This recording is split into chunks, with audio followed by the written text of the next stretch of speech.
तब भाई तब भाई लोगन का लिए सब ठीक होई उम्मीद करत हई ना सही हुई तो हम का करी यार हम सही ना कर सकत हई। तो देखा लो तो लोग भोजपुरी गाना सुनत हलन बहुत दबा के हम समझ सकत हई। काहे से कि इसमें देखबा तो बहुते नया नया गाना एक नंबर का आवत रहत ह। आ सब पब्लिक मतलब सुनत है भोजपुरी गाना। तो हमहू तो सुनबे करे नहीं देख ला लोगन कितना कौन कौन गाना मतलब हम इसमें सुनत बानी अब तू अंदाजा लगा सकत हलोन। बाकी यार जो हम वीडियो बनाई है बहुत दिन के बाद बनावत है यार चैनल तनी मनी बहुत खराब चलत रहल। आज तो हम देखाए कि भोजपुरी का कगो गाना मतलब चलत बा ट्रेंडिंग में यूट्यूब पर। तो उनके लाइव हम दिखा देबा वीडियो के अंत तक बनल है लोगन। आ ना तो वीडियो चालू कर जाती तो पहले ओकरी खातिर तो यूट्यूब खोले के पड़ी तो आवल उन यूट्यूब खोल के तो लोन के दिखा दी। तो पहले यूट्यूब खोला लोन भाई लोन आ नेट चले तो ठीक बा। अभी तो फिलहाल मतलब खुले में बहुत टाइम लगेला। काहे से कि हमारा नेट बहुत स्लो चल रहा है।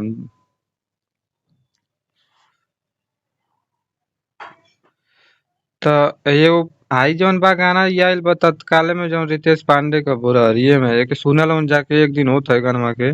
आना तो ट्रेंडिंग टॉपिक हम खोलत ही देखा। अब भाई लोग का करी यार कोनो मिलत ना वीडियो बनेले के उपाय तो लोग बताओ कौन चीज पर हम वीडियो बनाई। आखिरकार जोन गाना आ गइल बा जोन एक नंबर पे गाना चलत हो कोनो हरियाणा गाना चलत ह।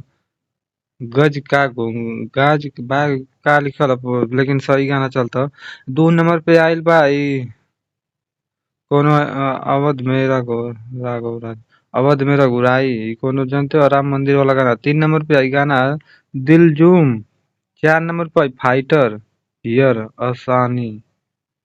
चार नंबर पर या पांच नंबर पर लाल पीली आंखें हाँ। पांच नंबर पर ही गाना छह नंबर पर करसा। सात नंबर पर आई एनिमल एनिमल वाला गाना सारी दुनिया। आठ नंबर पर हुए एनिमल वाला अर्जुन का।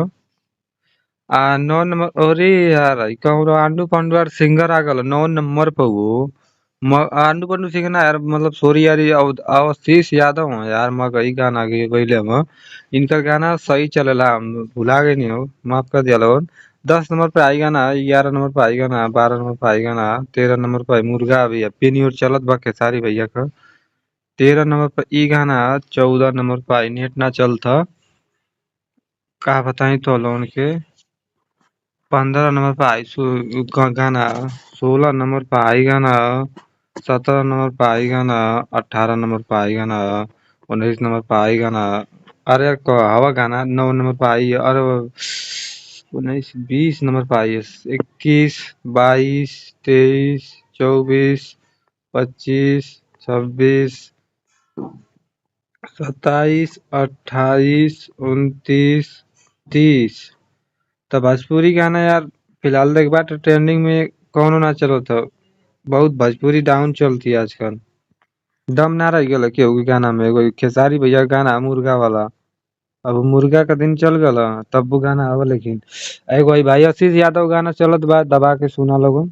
मगही गाना आई हम ना सुने ऐसा गाना। काहे से कि समझ मज ना आवला जे कि समझ आवत हुई उहे सुनत हुई ये गाना के। आ बाकी और भाई लोगन बस ये वाला वीडियो में मिलत है मतलब अगला टॉपिक पर वीडियो मिलत है। आ तले जाके अपन काम धंधा करा लोगन बाकी और का और अपन देखा खा लो और का।